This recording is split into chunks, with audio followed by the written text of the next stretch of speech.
안녕하십니까, 장 대표입니다. 자, 소개될 코인은 리플코인입니다. 자, 리플코인 오늘 날짜 850원 근처까지 올라갔던 어제에 비해서 오늘 하방 압박을 받으면서 재차 800원도 위협하는 모습을 보여주고 있습니다. 자, 지긋지긋한 이 박스권 라인을 그대로 유지하고 있는 모습을 보여주고 있는데, 오늘 이벤트가 발생됐죠. 어떠한 이벤트입니까? 바로 이스라엘 이벤트입니다.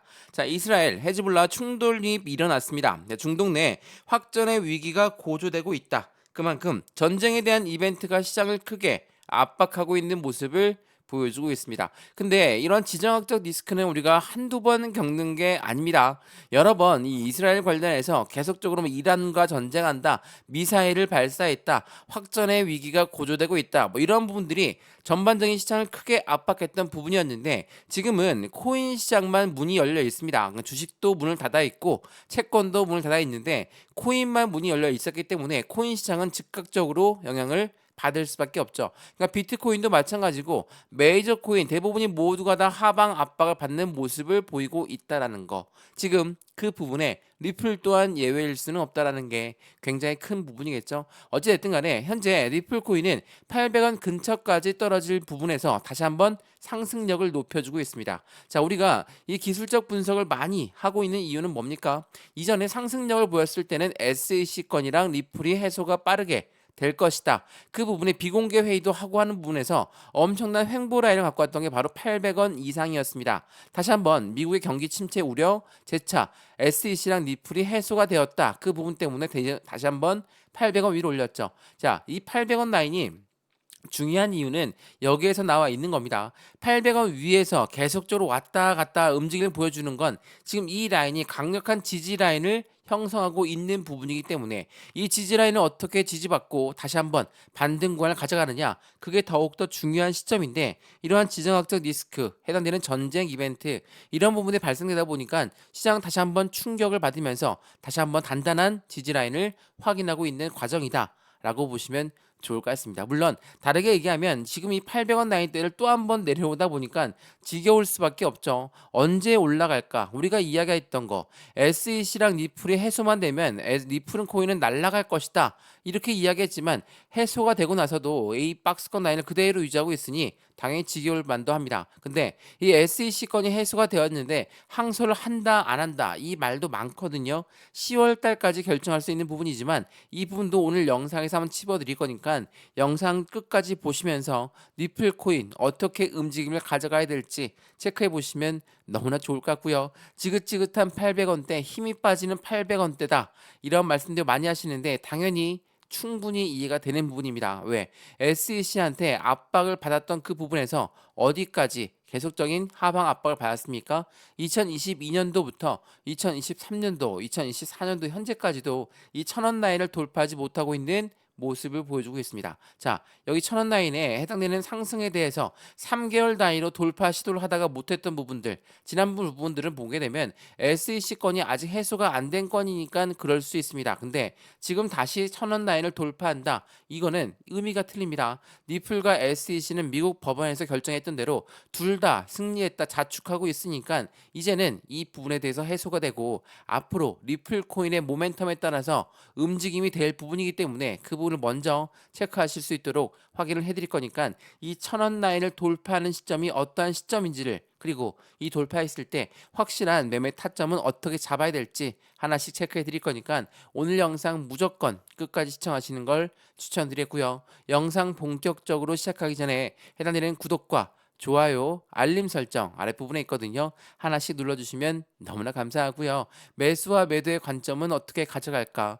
비중 관리는 어떻게 해야 될까? 또한 앞으로 수익 구간은 어떻게 하면 만들어갈 수 있을 것인가? 하나씩 체크해 드릴 거니까 오늘 이 부분 확인해 보시고 안정적인 투자의 관점 함께 만들어 가시면 너무나 좋을 것 같습니다. 또한 이 모든 부분은 문자로 먼저 넣어 드릴 거니까 상단에 보시면 전화번호 나와 있거든요. 전화번호가 010-6531번에 7908, 6531에 7908번에다가 숫자 1번입니다. 문자 한 통만 넣어주시면 이 모든 부분 먼저 문자 넣어드릴 거니까 영상도 무료로 보고 있는 것처럼 문자도 무료, 카톡방도 무료니까 받아보시고 확실한 수익 구간을 함께 만드시면 너무나 좋을 것 같습니다. 이해되시죠? 자, 그러면 오늘 영상 리플코인 본격적으로 시작을 해보겠습니다. 자, 우선 이스라엘 관련돼서 해당되는 부분은 이전에도 있었던 이슈였기 때문에 우선은 그 부분은 제외하고 보도록 하겠습니다. 자, 니플 코인이 SEC 건이랑 어떻게 문제가 움직이고 있을까? 우선 이 부분을 먼저 체크해 보시면 SEC는 니플 판결에 항소를 할 것인가 말 것인가 라는 부분이죠. 근데 이 암호화폐 업계에서는 미치는 영향력은 제한적일 것이다. 라고 이야기하고 있습니다. 자, 이게 8월 16일 날 나왔던 부분인데 SEC는 말 그대로 미국의 증권위원회입니다. 미국의 하나의 기관이죠. 근데 SEC가 뭐라고 했습니까? 니플, 너희는 증권이니까 증권법을 따라야 돼. 자, 이 부분이 대단원의 막을 내렸습니다. 3년 내내 이어졌던 법정 공방이 이제는 끝났다. 그러면 SEC의 힘은 약해질 수밖에 없는데 다시 항소를 할 것인가? 이 부분 때문에 시장에서는 또 한 번 휘청휘청 거릴 수가 있거든요. 근데 이 항소는 10월까지 결정을 할 수가 있습니다. 근데 11월 달에는 뭐가 있습니까? 바로 미국의 대통령 선거가 있죠. 미국의 대통령 선거가 있는 그 부분에서 시장에서는 당연하게도 SEC가 항소를 못할 것이다 라는 부분이 지배적입니다. 더군다나 이것도 한번 보시죠. 제가 이거 여러 번 소개해 드렸는데 SEC 가상자산 10개의 증권성 입증을 포기했다. 자, 이게 8월 16일에 나왔던 부분인데 항소를 할 것이다 말 것이다 라는 부분을 뒤로 하고도 가상자산 10개의 증권성 입증을 포기했다는 건 무엇을 말합니까? 이제는 코인 시장을 더 이상 압박하지 못하겠다라는 부분으로 받아들일 수 있죠. 자, CFTC 미국의 상품선물위원회 똑같은 미국의 기관입니다. 네, 이런 아이들은 뭐라고 합니까? 증권, 코인을 증권이라고 규정짓는데 80% 이상은 증권이 아니다라고 이야기했어요. SEC와 정반대되는 이야기를 할 정도로 SEC의 의견이 너무나 비합리적이다. 라고 판단할 수도 있죠. 또한 해리스도 노선을 바꿨다라고 하는데 자, 해리스는 누굽니까? 현재 부통령입니다. 민주당 대선 후보 나오는데 민주당이 이제는 가상자산 시장을 두고 빼고 이야기할 수가 없다라는 거. 왜 그렇습니까? 이거 한번 보시죠. 자, 미국의 대선 기부금이 거의 절반 자체가 암호화폐 업계에서 나왔습니다. 근데 이 절반에서도 가장 주도적으로 많이 냈던 곳이 어디입니까? 바로 리플랩스입니다. 자, 코인베이스와 리플랩스가 기부금 48% 안에서 82%가 코인베이스와 리플랩스에서 나왔다. 정치 영향력을 키우고 있는 가상화폐 기업들, 올해 미국의 선거 기부금의 절반을 차지하면서 확실하게 시장에 가상자산 시장을 빼고 얘네들이 선거를 잘 성공시킬 수 있을 것인가 그 부분에 대해서 확인하면 너무나 좋겠죠. 물론 이 기부금을 많이 냈으니까 우리 쪽을 밀어주는 사람을 뽑아야 돼. 그런 부분은 아닙니다. 다만 이렇게 투자를 많이 하고 있는 부분 또한 가상자산 시장이라는 거. 트럼프에 이어서 해리스 또한 가상자산을 지지하면서 미국의 대선 코인 정책에 훈풍이 불 수 있도록 만들어 놓는 거. 이게 8월 25일에 나왔던 뉴스거든요. 이러한 이벤트가 나오고 있다는 건 무엇을 말합니까? 트럼프도 그렇고 해리스도 그렇고 가상자산 시장을 밀고 있는데 가상자산 시장을 압박했던 SEC의 힘이 더없이 약해지고 있는 모습을 판단할 수 있다는 거. 이 부분을 다시 한번 체크해 보시면 너무나 좋을 것 같습니다. 그래서 그러면 리플 어떻게 움직임을 가져갈 것인가 이것도 한번 체크해 봐야 되겠죠. 자, 리플이 법원에 판결 났다고 했습니다. 법원의 판결로 반전의 분위기를 일어나고 있고 스테이블 코인, IPO, ETF 이러한 계획이 껑충 뛰어 올라갈 것이다. 이거 제가 여러 번 설명해 드렸는데 이 스테이블 코인은 뭡니까? 달러와의 연동 관계가 깊다. 달러가 올라가면 올라가고 달러가 내려가면 내려간다. 그렇기 때문에 리플 또한 미국의 국채를 엄청나게 사들이면서 담보를 비율을 맞추고 있다는 게 바로 스테이블 코인입니다. 그만큼 안전한 코인으로 가고 있다라는 거. 그리고 IPO도 그렇고 ETF도 그렇고 뭡니까? 이 두 가지는 SEC의 힘이 필요합니다. 무슨 말이냐? IPO는 주식시장에 상장하는 것을 말하고 ETF는 펀드에 상장하는 것을 말합니다. 자, 두 가지 모두 이 미국의 증권위원회의 힘이 필요할 수밖에 없죠. 그러면 이건 모멘텀으로 볼 수 있는 게 아니다. 라고 말씀할 수 있습니다. 왜? SEC랑 리플은 사이가 좋지가 않습니다. 그렇기 때문에 이거는 안 나올 수가 있다라고 하는데 리플렉스도 그렇고 리플 CEO도 그렇고 뭐라고 했습니까? 이 SEC 위원장이 바뀌기 전까지 이 부분은 안 나올 확률이 높다. 근데 우리는 지금 무엇을 앞두고 있죠?